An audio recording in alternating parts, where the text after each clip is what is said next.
What's up, everybody? It's Smitty. We're going to show you our wall squat progression today. Wall squats are a great way to teach form for squats and deadlifts, but it's also a great way to open up the hips and upper back.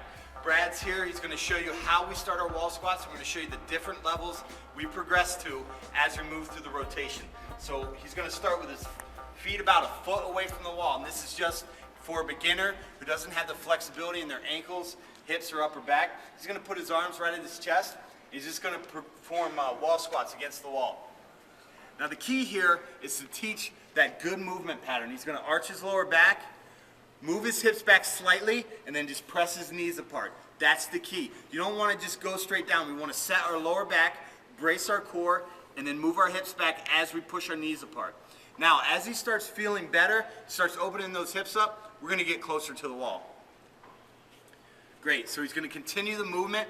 We usually hit high reps here, usually 3 to 4 sets of 10 to 12. What you're looking for here is to make sure these heels don't come up, make sure his upper back is tight, make sure his chin's in a neutral alignment. Now once he starts feeling good here, and we start hitting these good movements, we're going to overload the movement. Brad's going to get a kettlebell, put it against the wall, and again, start overloading the movement pattern. Excellent. He's going to touch and come up. You want his head more in a neutral position. Excellent. You can see how his hips are real nice and mobile. Arching his lower back, and he braces. Once you start overloading the movement, that engages the lats, and that's the key for complete torso rigidity. Excellent. Now after that position, go ahead and set that off. We're going to open up the upper back. He's going to put his hands behind his head. Now this pulls in the mobility shoulder to opposite hip of the upper back. Now this is something that is tight, from too much benching, too much bench pressing, push-ups, military pressing. We're going to get the foam roll on it. We're going to do our shoulder twist. We're going to start opening that upper back, thoracic extension on the foam roller. Okay, and you can see it's a different movement when you move the hands up and you start finding out where the tightness is in that upper back. Now, if he can hit this, we're going to grab the elastic band.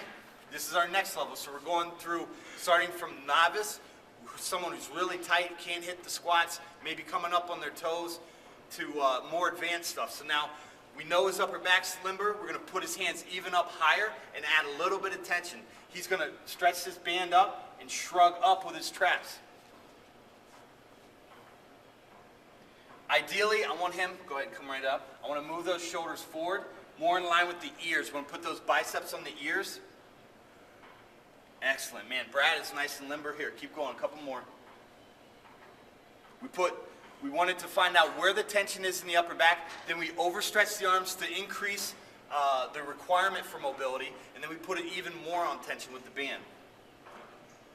Excellent. And our last progression, our more advanced stuff, we're going to step on that band, okay, and we're going to pull the full body into it. We're going to add tension across the whole body. He's going to stretch it up. We're going to have it up a little bit higher.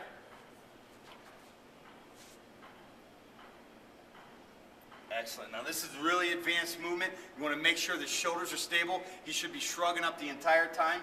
The chin's in neutral position. He arches his lower back, slides his hips back slightly, and then pushes the knees apart. Excellent, Brad. Come on out of there. Now you'll see a lot of strength coaches that use a broomstick for this movement. I don't like the broomstick because it's too rigid. Okay? The band adjusts for the athlete's specific mobility issues. It stretches a little bit when the athlete's tighter, and it releases where they're loose. So it's more accommodating for individual needs, okay? So we use elastic band, we use our kettlebells, and we start from a position that's away from the wall, and we progress toward the wall. And don't forget, keep that chin in neutral alignment. You'll see a lot of the athletes try to go into extension, and also watch the ankles. Always looking for that assessment. When they're doing the movement, you're assessing everything. How their hips look. Are they coming up on their toes because their ankles are too tight? Is their upper back too tight where they're extending their shoulders back when they have a band overhead? Okay, everything is an assessment. You've just seen our wall squat progression. Again, starting with level 1 and moving to the more advanced versions. Thanks a lot, Adam and Ryan, and I'll see you in the next video.